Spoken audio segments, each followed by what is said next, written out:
Hello అండి, ఈ flower ఎలా అల్లుకోవాలో చూసేద్దాం వచ్చేయండి. దీనికోసం నేను ఇక్కడ green and yellow colour woollen తీసుకున్నాను. ఇలాగా గ్రీన్ కలర్ ఉలన్ తీసుకొని వేలికి చుట్టుకొని ఇలాగా నీడిల్తో ఒక చైన్ని బయటికి లాగాలి. మరలా ఆ చైన్లో నుంచి మరో చైన్ వేసుకోవాలి. ఇలాగా రింగ్లో నుంచి మరో చైన్ని బయటికి లాగాలి. ఆ రెండింటిలో నుంచి నీడిల్ని ఇలాగా బయటికి లాగాలి. దీన్ని సింగిల్ క్రోషే అంటారు. ఇలాగా 2 చైన్స్లో నుంచి నీడిల్ని బయటికి లాగాలి. ఇలాగ మనము ఈ రింగ్ చుట్టూ ఇలాగ సింగిల్ క్రోషెట్ 12 టైమ్స్ వేసుకుంటాము.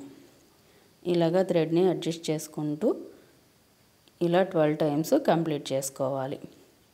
ఇలాగ కంప్లీట్ అయ్యాక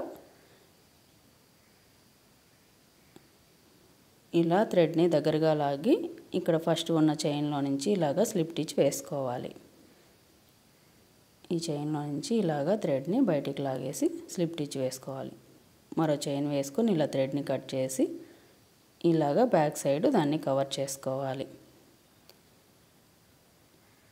ఇలాగా లాగేసి ఎక్స్ట్రా ఉన్న థ్రెడ్ని కట్ చేసుకోవాలి. ఇక్కడ ఎల్లో కలర్ థ్రెడ్ తీసుకొని ఇలాగా ఒక చైన్ని వేసుకోవాలి. ఇక్కడ మనం 12 టైమ్స్ వేసుకున్నాం కదా, ఆ 12 చైన్స్ వచ్చి ఉంటాయి. ఒక్కొక్క చైన్కి ఇలాగా 10 చైన్స్ వేసుకోవాలి. సేమ్ చైన్లో నుంచి ఇలాగా స్లిప్ స్టిచ్ వేసుకోవాలి. ఇలా పెట్టుకొని స్లిప్ స్టిచ్ వేసుకుంటే ఒక పెటల్ వస్తుంది. మరలా ప్రక్కన ఉన్న చైన్లో నుంచి ఇలాగా స్లిప్ స్టిచ్ వేసుకోవాలి. మరలా అలాగే 10 చైన్స్ వేసుకోవాలి. ఇక్కడ చూపిస్తున్నట్టు 10 చైన్స్ వేసుకోవడం.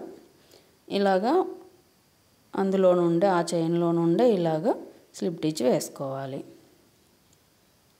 మరలా పక్క చైన్లో నుండి స్లిప్ స్టిచ్ వేసుకోవడం, 10 చైన్స్ వేసుకోవడం, సేమ్ చైన్లో నుండి స్లిప్ స్టిచ్ వేసుకోవడం. ఇలాగా రింగ్స్ లాగా మనకి పెటల్స్ వస్తూ ఉంటాయి. ఇలాగా 12 చైన్స్ కంప్లీట్ చేసుకోవాలి. ఈ రౌండ్ మొత్తం ఇలాగా కంప్లీట్ చేసుకోవాలి.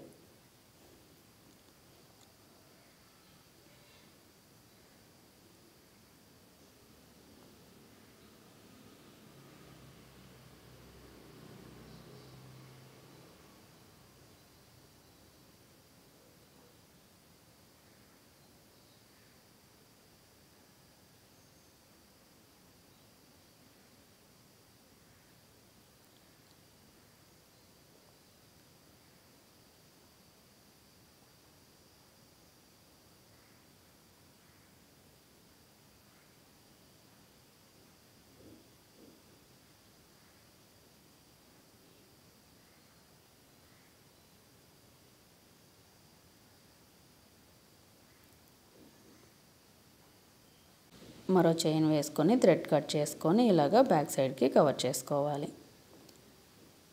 ఇలా ఇందులో నుంచి పెట్టి ఇలా ఒక ముడి వేసుకొని ఎక్స్ట్రా ఉన్న థ్రెడ్ని కట్ చేసుకోవాలి.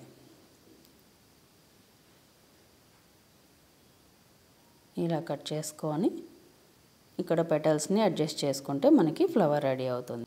ఈ ఫ్లవర్స్ని ప్లెయిన్ డ్రెస్సెస్కి ప్యాచెస్లా కూడా యూజ్ చేసుకోవచ్చు. నేనైతే మా పాప బర్త్డే కుట్టిన ఫ్రాక్కి మన ఛానల్లో అల్లిన ఫ్లవర్స్ అన్నింటినీ ఇలాగా ప్యాచెస్ లాగా యూజ్ చేశాను.